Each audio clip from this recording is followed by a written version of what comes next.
Oh, I don't know how I'm gonna recover from this. Oh. Hey guys, welcome back to the channel. Angelus Morton Productions coming at you with another banger video. We're coming back once again in part 3 to review some more releases from Transcending Obscurity's 2020 roster because there is just so much to go over. But since Transcending Obscurity Records does not want to stop, neither will I, so we're gonna talk a little bit more about that later. However, to perform this incredible endeavor, I needed some help, and I got somebody who I think is going to be a fantastic asset to this video, Mr. Kris Wilson. Give it up, Kris Wilson! Woo! He reviews stuff on his own blog called Headbanger Reviews, and he also writes for Metal Addicts, who do cover sort of a wider scale of metal, underground, not underground, but I enjoy their content as well. So the man has a great knack for picking out underground stuff, and he's been supporting Transcending Obscurity for years, so he was a perfect choice for this video. I'm not the first guy in town. I know that obviously there are guys and girls all over the world like Kris and I who have been writing reviews and supporting the underground for decades, way longer than I've been doing this shit.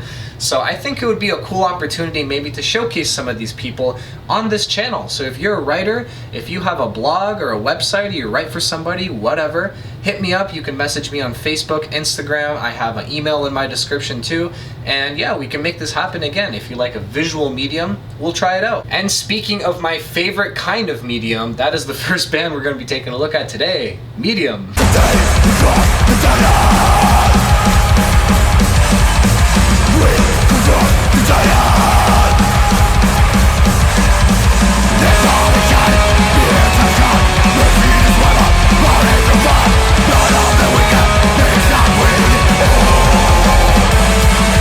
Medium is based out of Argentina, and only with one self-titled 18-minute EP they were able to woo me over with this nasty, crusty, aggressive sound. Medium likes to assault you with a continuous barrage of bullets. There's not one track that doesn't just throw itself at you like a wild dog, so you can expect lots and lots of headbanging with this one. They mix together two genres that I think work very well in cohesion. We got some crust punk going on, which is a genre that I love more and more and more every time I hear it in metal bands. I think a good example of how they use it would be in El Gigante.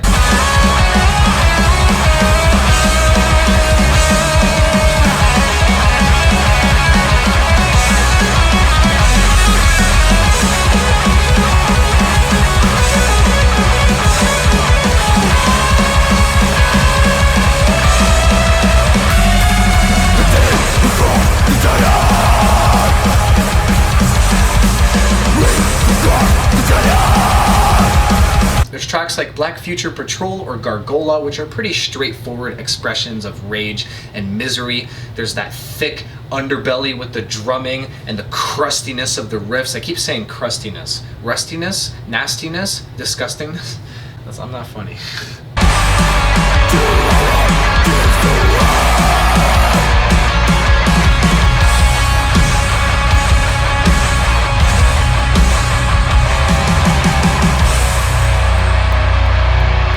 I even found hints of black metal in a lot of these songs and in the vocals, so if you want a small but very straightforward, epic, brutal experience, I think Medium's self-titled will definitely do it for you, my friend. The next group we're going to take a look at also likes to bring back the old school, but in a different vein entirely, and I'm talking about the mighty Innards.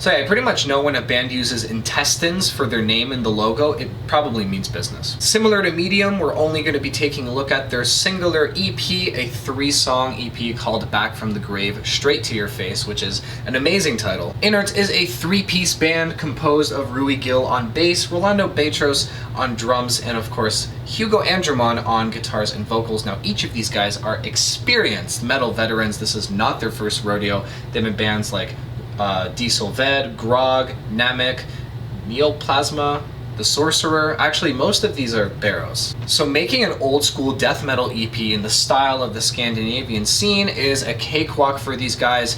This EP has it all. The gritty, demo-like production, relentless drumming, and riffing that is so evil, it literally makes me sick.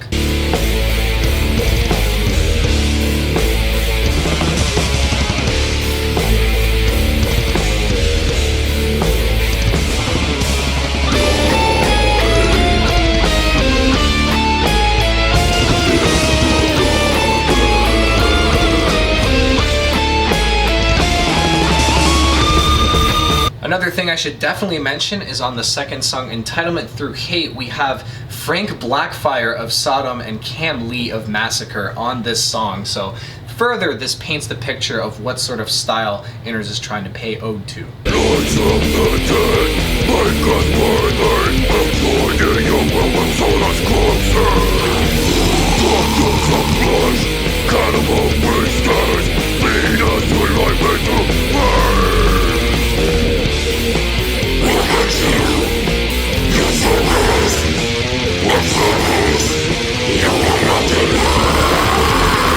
And yeah, I don't really know what else to say. If you know old school death metal, you know Innards. This is a very straightforward release, but it is done super well with tons of passion, so I can't recommend this enough. Alright, enough with EPs. Let's get into some lengthier, girthier, bigger releases. Live Burial.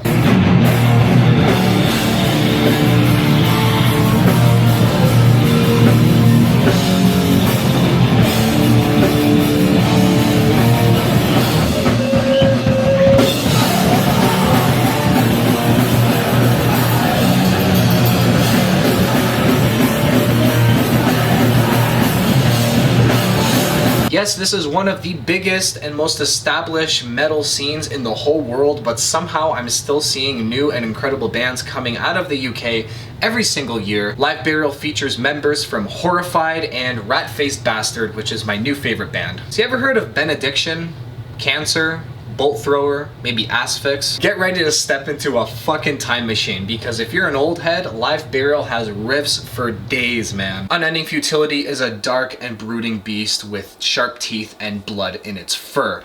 You've got that evil creep factor, the Lovecraftian atmosphere, and just the layers and layers of brutality. Oh my god, it's so good.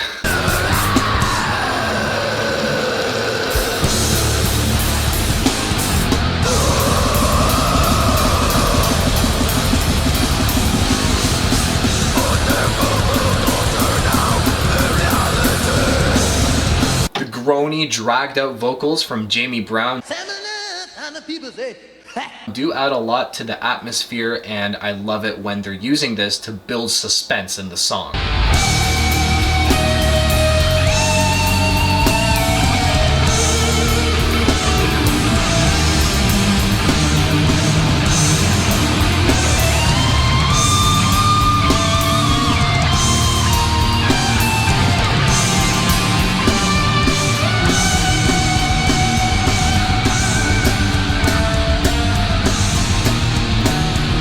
And yes, while this is a death metal album with tons of speed and fast drumming and crazy riffs, there's also a lot of extremity coming out of this foreboding tone. I really do get that like creepy, cryptic horror vibe from this music, and I just love it. Now, if you're not into this sort of style per se, you might not get into Live Burial because they do sort of stubbornly stick to their roots without much experimentation. This could be a good thing or a bad thing, but you know, personally, it still blew my cock off. Okay, now there are obviously other old school death metal releases on Transcending Obscurity Records that I haven't talked about yet, but I'm getting a little burnt out, and to give these albums the honor that they deserve, I'm gonna put Kris Wilson and I on display here. We had a hilarious Discord call and talked about TOR for a while, and I asked him to pick out some albums that he wanted to talk about, so these are his words. Kris Wilson, everybody, Headbanger Reviews, give him some love. If you guys want to hear my opinions on the music that I thought stood out in 2020, you can also check out my videos, but enough of stroking myself. Let's move on to doing it to Kris. That sounded fucked up, but anyway, no, Kris, how you doing, man? I'm doing great now that you're talking about stroking yourself. I'm feeling great. Kris is a nice guy, and he agreed to give his thoughts on 3 releases in particular. We're talking about Only Ashes Remain by Sepulchral Curse, Necrotic Verses from Death Courier, and we also got the newest release out of Wombbath, Tales of Madness. I've never heard it pronounced Wombbath. I've always read it as Wombbath. Because I'm sitting here thinking, is he talking about like the animal, a wombat? What is he talking about? I used to say, you know what I used to say tobacco instead of tobacco, because my English is not my first language, dude. That's I'm telling amazing. You right now. Tobacco. Do not. Oh yeah. I feel with these you could really break down each of these records into their own subsections. You got Death Courier, that's maybe not more straightforward, but it definitely is just a much more visceral, flesh-hungry death metal experience that's just very noxious. It works its way in your brain in a way that you just cannot stop. And where the only fault I feel in the album happens is that it just sounds a lot like a lot of other death metal, but they still manage to work in their own personality, and that I feel that really perseveres throughout the whole Necrotic Verses, and it really, I feel like it became one of those sleeper hits for Transcending Obscurity in 2020. For sure. The other ones, Sepulchral Curses, Only Ashes Remain, I feel like that's just one of those death records that just, you want to talk about cracking the very sky and just having the heavens itself fall down upon you. This is one of those records that you go for. There is true power at work here, and you really feel that. Every song has a riff that you can just sink your teeth right into and just lose yourself to. It just comes together all too well, the heaviness, and it's fantastic. I can't say it any other way. It's fantastic. Is their overwhelming sense of heaviness, because it's such a step forward from their last album that they also put out on Transcending Obscurity. And it's just they did a fantastic job at improving themselves, improving their sound, and just creating a record that cannot be skipped over. There's tons of death metal on TOR. Tons of death metal. Like the bulk. There's so much death metal. You'll be there all damn right. You'll be there all damn day. But all of those bands are special in their own right, and I think that's super hard to achieve, especially with this many years and this many releases. And then, of course, if you know anything about the underground, you know Wombath's the thing. It's just knowing your underground death metal, you got your Master, you got your Cannibal Corpse, you got your Morbid Angel, but at some point, when does it stop being underground? Some bands just never stop being underground, and Wombbath is absolutely one of those. Wombbath's talent cannot be understated, and their retrospective album of Tales of Madness is a great way to show that, because I'm typically not into retrospective albums. I think that they can often just be considered a cash grab, but when it's a band as seminal as Wombbath, I can't help but feel it fits because they're celebrating, what was it, 30 years? When's the last time you heard about? Technically, they formed in 1988 as The Shadows. They changed their name briefly in 1990, and they were called Seizure. But from 1990 and onward, in that same year, they renamed to Wombbath, and their first demo came out in '92. But the classic album that we're referring to here in terms of classic Wombbath stuff, Internal Caustic Torments from 1993. It was just that extra step the scene needed after hearing all that Entombed and Dismembered stuff. Yeah, because like you could sit there all day and say, it's your Entombs and such that really made the cornerstone for the genre, and that's not incorrect, but you need a band to really hone in on that and make it its own thing for sure. Definitely. And Wombbath did that, and that earns them the laurels of a capital C classic band. And with this album, taking bits from those classic works while pretty sure, I'm sure I'll be told if I'm wrong, having a few new songs as well in this. I was very excited to see them signed to Transcending Obscurity. And another, that confused me at first because they had an album out in March of the same year, in 2020, Choirs of the Fallen. It was released on Soul Cellar. And then December, like right at the fucking butt end of the year, of the shittiest year in a while, too, we have been blessed with Tales of Madness. I was honestly a little disappointed to know that this wasn't a new full length, but it really does scratch that itch, for sure. Definitely. And we're back to my lovely face, so if you enjoyed what Kris Wilson had to say, I'm also going to link the reviews of these albums that he just mentioned on his website. He did write written reviews for the records too, so if you like reading, check it out. Check out Kris, he's a cool guy. We're going to move on here. Now you might remember in the last video how I said the Australian scene is taking over the world. You know, you got Disentomb, War Demonic, or even Death fucking Cunt. I still can't get over that name, man. These groups are, of course, all great examples, but, man, Depravity is a band that I've been wanting to talk about for a long time.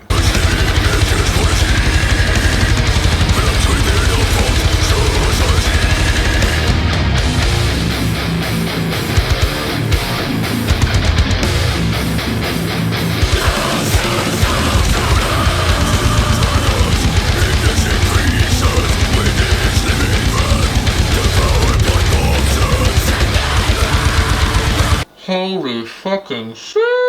Depravity is a 5-piece outfit out of Australia who have been penetrating our assholes for about 5 years, releasing their debut EP Reign of the Depraved in 2016. Now, similar to Innards, the members of Depravity have been in tons of death metal, thrash metal, black metal bands over the course of years. I'm just gonna put up a bunch of names on the screen because there's too much to list off here. Although Earthrot does stand out to me. I think we have, Louis Rando used to play live drums for Earthrot. Check out Earthrot if you haven't. They're signed to Seasons of Mist and their discography is fucking flawless. Okay, let's get back to Depravity. I'm getting distracted. Now, I've probably said this before, but they really do combine every single badass, awesome, bombastic death metal trope into one cacophony of destruction. Let's check out their second album, Grand Malevolence. This album literally has no breathers whatsoever, and each track on it is designed to kill you. Let's start with the drums. They are smooth as hell, and they feature plenty of variety, blast beats, nice footwork. They are just flawless.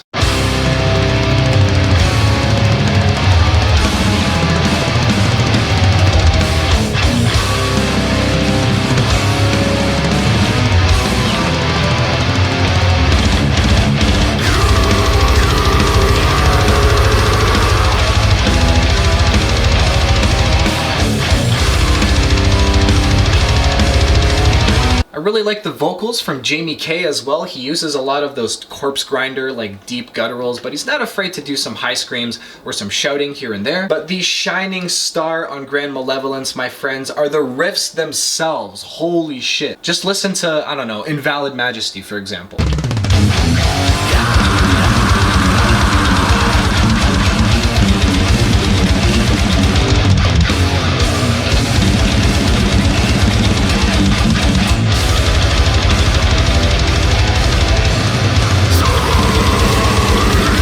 I mean, I guess the best way I could describe this is like a mixture of maybe Cannibal Corpse, you got some Nile, or maybe Origin, and there's also that New York style brutal death metal influence going on in there. I might be wrong about the bands I just threw out there, but what I'm trying to say is that Depravity uses a lot of traditional death metal and it combines it with the technical stuff and still consists of that great tone. Like, fuck man, listen to the beginning of Cantankerous Butcher, for example.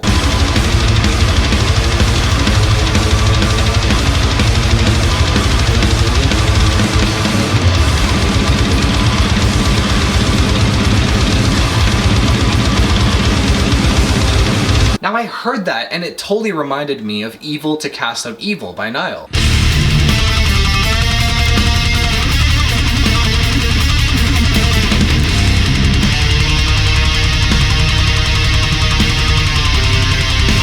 But regardless of that, on top of all of this, there's also a thick, dense production that brings everything together. So all in all, this culminates into a 10 out of 10 death metal album. I mean, these guys just do everything I want from the genre. It is a truly satisfying listen, so I cannot recommend Depravity enough, so buy it now. And last but not least, we are returning to Italia once again. Holy shit, these guys cannot get enough of death metal, and this band is called Coexistence.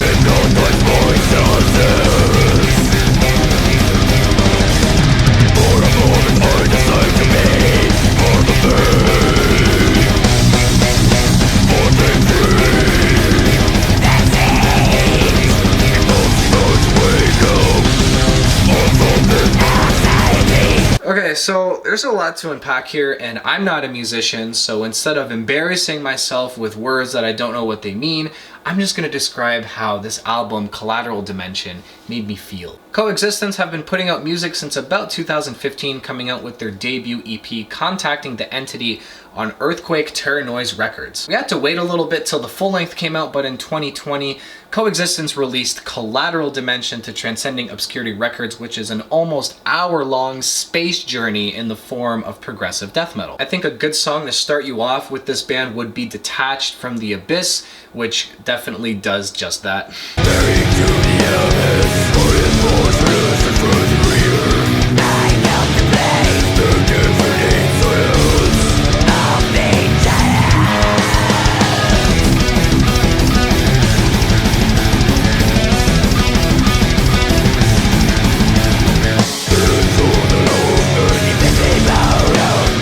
And most of these songs are kind of like that. There is a really good mix of like crushing, groovy death metal with some prog rock. Now that might remind some people of Wombbath, but trust me, this is much more in the technical vein. Think Beyond Creation or Inanimate Existence, bands like that. You can see the softer side of this band a lot in songs like Perception.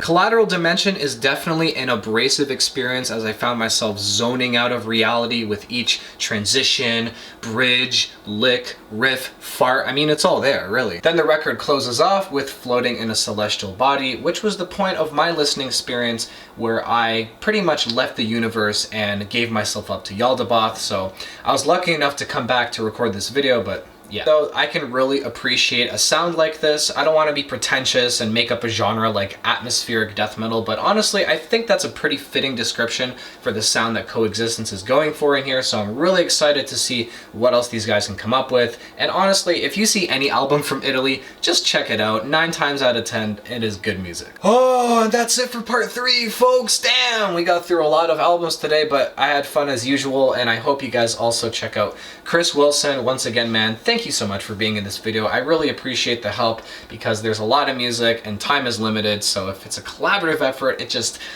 comes out good, you know what I mean? So hopefully my channel can send some views your way, man. Headbanger reviews, Metal Addicts, check out Kris. All this stuff is going to be in the description. If you want to see part 4 of Transcending Obscurity Records, I don't know if that's going to be the last one, but I think it will be in a while. I'm going to put together a little video consisting of the rest of my Discord call with Kris, where we talked about a lot of releases from, like, you know, before 2020, because there's way more than just one freaking year's worth of music. So stick around for that if you want. Plus the links to the bands, the label, and my own stuff are also in the description. So that's pretty much all I have for you guys today. Support bands and stay fans, or else I will literally come to your house and fucking